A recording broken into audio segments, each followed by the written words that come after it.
Hello and welcome to another session. Today we're going to learn on how to use the passive voice in past simple tenses. So let's go and let's learn together.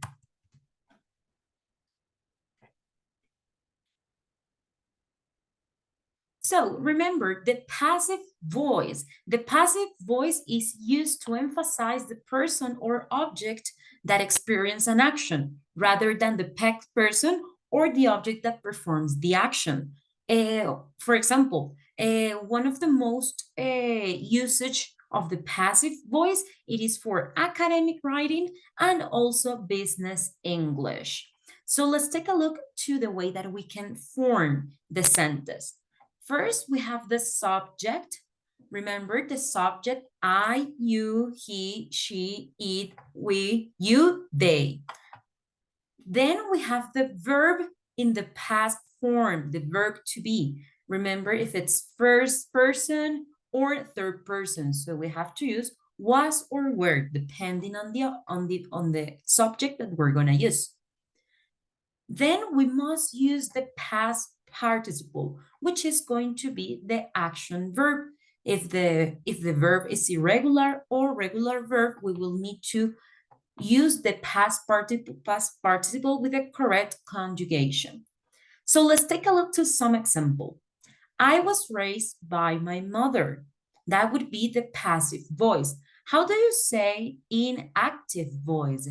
Any thoughts? It can be, my mother raised me. Yeah. But let's take a look to some more examples and about music that we're talking about. So let's take a look to this passive voice from famous song.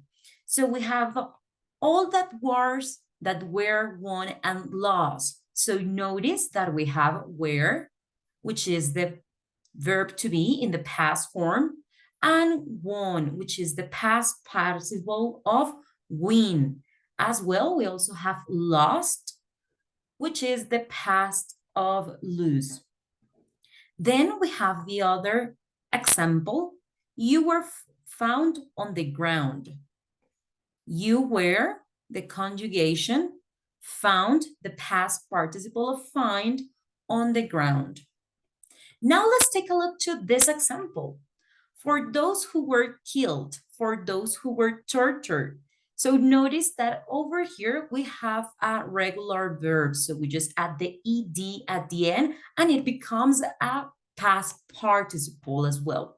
So we have this other example, which is the same scenario, and it was called yellow. Perfect. So now let's go ahead and let's practice. Do you know any of these artists?